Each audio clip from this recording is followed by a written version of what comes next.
Танечка, иди сюда быстрее, у нас атомная горит. Ой, мать. Алло, это ВПЧ-2? Да. Что у вас там горит? Взрыв на главном корпусе, между третьим и четвертым. А там люди есть? Да. И люди есть, да? Да. Леонид Алексеевич. Алло, третий и четвертый блок горит крыша в результате аварии взрыва.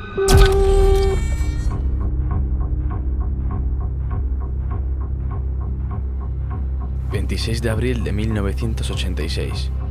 Tiene lugar en Ucrania el que se considera, junto a Fukushima en Japón en 2011, como el más grave accidente nuclear en la escala internacional de accidentes nucleares, siendo así uno de los mayores desastres medioambientales de la historia.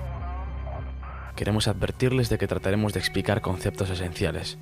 ¿Qué sucedió? ¿Por qué? ¿Qué consecuencias han dado lugar 30 años después? Pero no profundizaremos mucho. Chernóbil en 15 minutos tiene un claro propósito.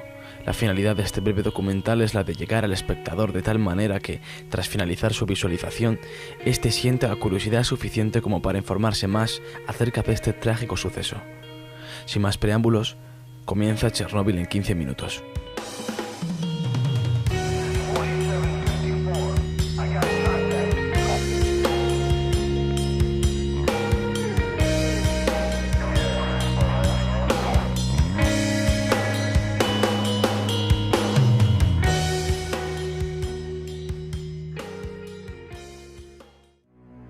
La central nuclear de Chernóbil está situada a 16 kilómetros de la frontera entre Ucrania y de Bielorrusia y a 110 kilómetros al norte de Kiev. Esta central está situada a 14,5 kilómetros al noroeste de la ciudad actual de Chernóbil, pero la ciudad y la planta no estaban directamente relacionadas. Al mismo tiempo que se construía la planta, se construyó la ciudad de Pripyat para los trabajadores de dicha central el 4 de febrero de 1970 a unos 4,7 kilómetros.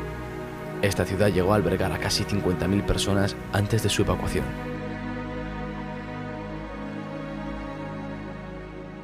A la 1:23 de la mañana del sábado 26 de abril de 1986 estalló el cuarto reactor de la central nuclear de Chernóbil.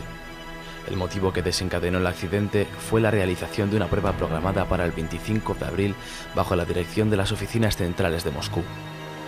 Esta prueba tenía la intención de aumentar la seguridad del reactor. Se trataba de averiguar durante cuánto tiempo la turbina de vapor continuaría generando energía eléctrica una vez cortada la afluencia de vapor. En caso de avería, las bombas refrigerantes de emergencia requerían de un mínimo de potencia para ponerse en marcha, hasta que se arrancaran los generadores diésel, y los técnicos de la planta desconocían si una vez cortada la afluencia de vapor, la inercia de la turbina podía mantener las bombas funcionando. La prueba debía realizarse sin detener la reacción en cadena en el reactor nuclear para evitar un fenómeno conocido como envenenamiento por xenón. A la 1 de la madrugada del día 25 de abril, los ingenieros iniciaron la entrada de las barras del control en el núcleo del reactor con el objetivo de reducir su potencia. Hacia las 23 horas, se habían ajustado los monitores a los niveles más bajos de potencia, pero el operador se olvidó de reprogramar el ordenador para que se mantuviera la potencia entre 700 megavatios y 1000 megavatios térmicos. Por este motivo, la potencia descendió al nivel peligroso de 30 megavatios. Con un nivel tan bajo, los sistemas automáticos pueden detener el reactor debido a su peligrosidad, y por esta razón los operadores desconectaron el sistema de regulación de la potencia, el sistema de emergencia refrigerante del núcleo y otros sistemas de protección cuando el sistema estaba a punto de apagar el reactor nuclear.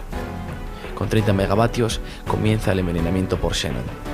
Al darse cuenta, se extrajeron las barras de control con el fin de evitarlo, aumentando la potencia del reactor nuclear. Los operadores retiraron manualmente demasiadas barras de control. El núcleo del reactor disponía de 170 barras. Las reglas de seguridad exigían que hubiera siempre un mínimo de 30 barras bajadas, y en esta ocasión dejaron solamente 8. Dado que los sistemas de seguridad de la planta quedaron inutilizados y se habían extraído casi todas las barras de control, el reactor de la central quedó en condiciones de operación inestable y extremadamente insegura. En este momento, tuvo lugar un brusco incremento de potencia que los operadores no detectaron a tiempo. Cuando quisieron bajar de nuevo las barras de control, estas no respondieron debido a que posiblemente ya estaban deformadas por el calor y las desconectaron para permitirles caer por gravedad. Finalmente, el combustible nuclear se desintegró y salió de las vainas, entrando en contacto con el agua empleada para refrigerar el núcleo del reactor.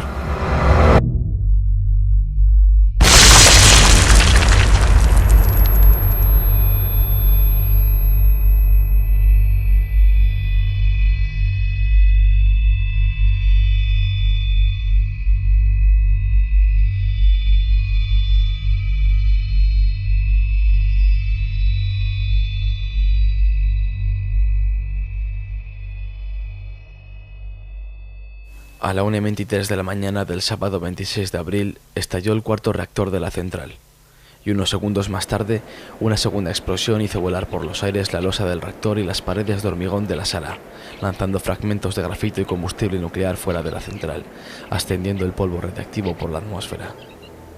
Se estima que la cantidad de material radiactivo liberado fue 200 veces superior al de las bombas atómicas lanzadas sobre Hiroshima y Nagasaki al final de la Segunda Guerra Mundial.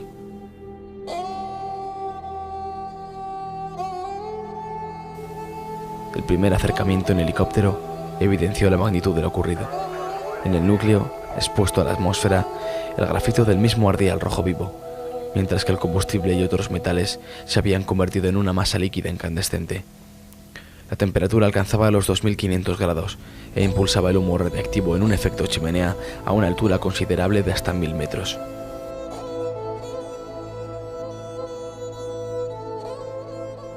Mientras tanto, se estableció el control permanente de la radiación en Pripyat, que para la tarde del 26 de abril era de unas 600.000 veces el fondo natural. Por otro lado, un comando militar fue enviado a tomar lecturas en la base de la planta. Se registró un astronómico nivel de 2080 Roentgens, por lo que en 15 minutos un ser humano absorbería la dosis letal.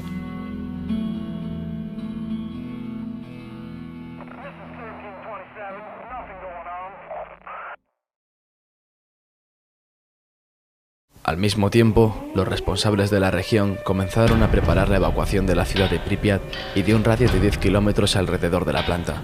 Esta primera evacuación comenzó de forma masiva 36 horas después del accidente y tardó 3 horas en ser concluida. Atención, camaradas. Se ha producido una situación de radiación no controlada en la central nuclear de Chernóbil. Como medida temporal de precaución, se ha decidido evacuar a la población de la ciudad de Pripyat a partir de las 2 de la tarde de hoy, 27 de abril. La evacuación de Chernóbil y de un radio de 30 kilómetros no se llevó a cabo sino hasta el 2 de mayo. Para entonces ya había más de 1000 afectados por lesiones agudas producidas por la radiación.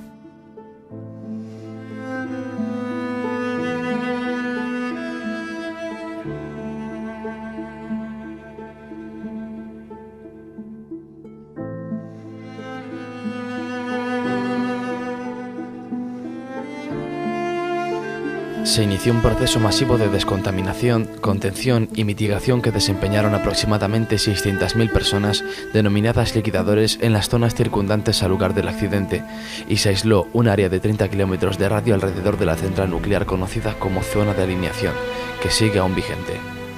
Los trabajadores de contención sobre el reactor afectado evitaron una segunda explosión de consecuencias dramáticas que podrían haber dejado inhabitable toda Europa. Se inició el levantamiento de una estructura denominada sarcófago, que envolvería el reactor y lo aislaría del exterior. Las obras duraron un total de 206 días. Este sarcófago se construyó para soportar 30 años de contención. En 2013 se inició la construcción de un nuevo sarcófago, una imponente obra de ingeniería que se ha convertido en la estructura móvil más grande jamás levantada. Una jaula para contener a la bestia que se esconde bajo el primer sarcófago. Es una incógnita para los científicos lo que hay en el interior del núcleo del reactor. Este nuevo sarcófago básicamente ayudará a ganar tiempo. Está diseñado para resistir 100 años. Los equipos de liquidadores estaban compuestos sobre todo por bomberos, obreros, científicos y especialistas de la industria nuclear, tropas terrestres y aéreas preparadas para la guerra atómica e ingenieros de minas, geólogos y mineros del uranio. Si un ser humano recibe radiaciones de 400 Roentgen hora, se considera dosis letal y con toda probabilidad la muerte puede llegar en cualquier momento. Para hacerse una idea de los niveles de radiación a los que se vieron expuestas aquellas personas, basta con tomar como referencia que los helicópteros que sobrevolaron el reactor destruido, a pesar de estar a varias decenas de metros de altura, llegaron a registrar niveles de 1800 Roentgen. Por tanto, no es difícil imaginar que pese a trabajar por turnos en breves espacios de tiempo, los liquidadores que salían al exterior sin apenas protección junto a los restos del reactor se vieron expuestos a dosis muy superiores, de promedio 7.000 a 10.000 Roentgens en pocos minutos. En algunos casos extremos, incluso se llegaron a alcanzar los 30.000 y 40.000 regens, equivalente a 50 millones de veces la cantidad que una persona puede soportar en circunstancias normales. Esto supuso la muerte en pocos minutos de quienes sufrieron estos niveles de exposición. Muchos de los liquidadores tuvieron efectos secundarios y varios miles murieron. Nunca se han sabido las cifras exactas, pero de acuerdo con Georgi Levnin, un médico bielorruso que trabajaba en el reactor número 4, aproximadamente 100.000 liquidadores murieron. En abril de 1994, un texto de conmemoración de la Embajada de Ucrania en Bélgica cifraba 25.000 muertos entre los liquidadores desde 1986. Según Vyacheslav Grishin, del sindicato de Chernóbil, la principal organización de liquidadores, 25.000 de los liquidadores rusos han muerto y hay 70.000 personas con discapacidad, aproximadamente el mismo número en Ucrania, más otros 10.000 muertos en Bielorrusia y 25.000 discapacitados, lo que hace un total de 60.000 muertos y 165.000 discapacitados. La contaminación de Chernóbil no se extendió uniformemente por las regiones adyacentes, sino que se repartió regularmente en forma de bolsas radiactivas, con la forma de pétalos de una flor. Informes de científicos soviéticos y occidentales indican que Bielorrusia recibió alrededor del 60% de la contaminación que cayó en la antigua Unión Soviética. El informe Torch 2006 afirma que la mitad de las partículas volátiles se depositaron fuera de Ucrania, Bielorrusia y Rusia. Una gran área de la Federación Rusa al sur de Briansk también resultó contaminada, al igual que zonas del noroeste de Ucrania. En Europa occidental se tomaron diversas medidas al respecto, incluyendo restricciones a las importaciones de ciertos alimentos. 200 personas fueron hospitalizadas inmediatamente, de las cuales 31 murieron, 28 de ellas debido a la exposición directa a la radiación. La mayoría, bomberos y personal de rescate que participaban en los trabajos para controlar el accidente. Antes del accidente, el reactor contenía unas 190 toneladas de combustible nuclear. Se estima que más de la mitad del yodo y un tercio del cesio y radiactivos contenidos en el reactor fue expulsado a la atmósfera. En total, alrededor del 3,5% del combustible escapó al medio ambiente. Debido al intenso calor provocado por el incendio, los isótopos radiactivos liberados procedentes de combustible nuclear se elevaron en la atmósfera dispersándose en ella. Algunas personas en las áreas contaminadas fueron expuestas a grandes dosis en la tiroides, debido a la absorción del yodo 131 que se concentra en esa glándula. El yodo radiactivo procedería de leche contaminada producida localmente y se habría dado particularmente en niños. Varios estudios demuestran que la incidencia de cáncer de tiroides en Bielorrusia, Ucrania y Rusia se ha elevado enormemente. Sin embargo, algunos científicos piensan que la mayor parte del aumento detectado se debe al aumento de controles. Hasta el presente, no se ha detectado un aumento significativo de leucemia en la población en general. Algunos científicos temen que la radiactividad afectará a las poblaciones locales durante varias generaciones, la cual se cree que no se extinguirá hasta pasados 300.000 años. En un radio de unos 20 o 30 kilómetros alrededor del reactor se produjo un aumento de la mortalidad de plantas y animales, así como pérdidas en su capacidad reproductiva. En los años posteriores al desastre, en la zona de exclusión abandonada por el ser humano ha florecido la vida salvaje. Bielorrusia ya ha declarado una reserva natural y en Ucrania existe una propuesta similar. Varias especies de animales salvajes y aves que no se habían visto en la zona antes del desastre se encuentran ahora en abundancia, debido a la ausencia de seres humanos en el área. 30 años después, tras analizar datos históricos, los investigadores concluyen que no se ha producido ningún declive en los años posteriores a la tragedia, únicamente en los primeros 6 meses tras el incendio del reactor, en los que los altísimos niveles de radiación afectaron a la salud y a la reproducción, pero no a largo plazo.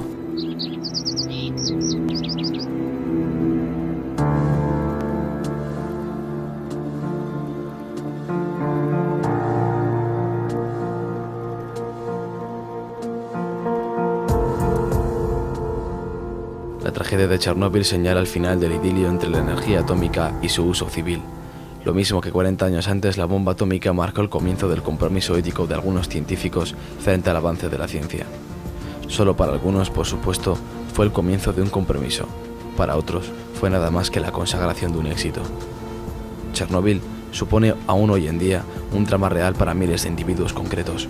Niños deficientes, poblaciones enteras devastadas, campos anegados por la contaminación, el traslado forzoso de personas, traumas, debacle económica y pánico colectivo.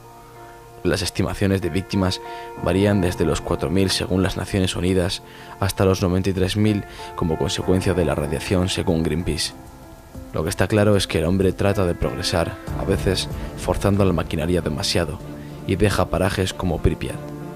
Algo que nos da que pensar es el hecho de que a pesar de los niveles de contaminación, Chernóbil sea ahora cuna de tanta fauna y flora. Seremos pues más perjudiciales para la naturaleza que un desastre nuclear.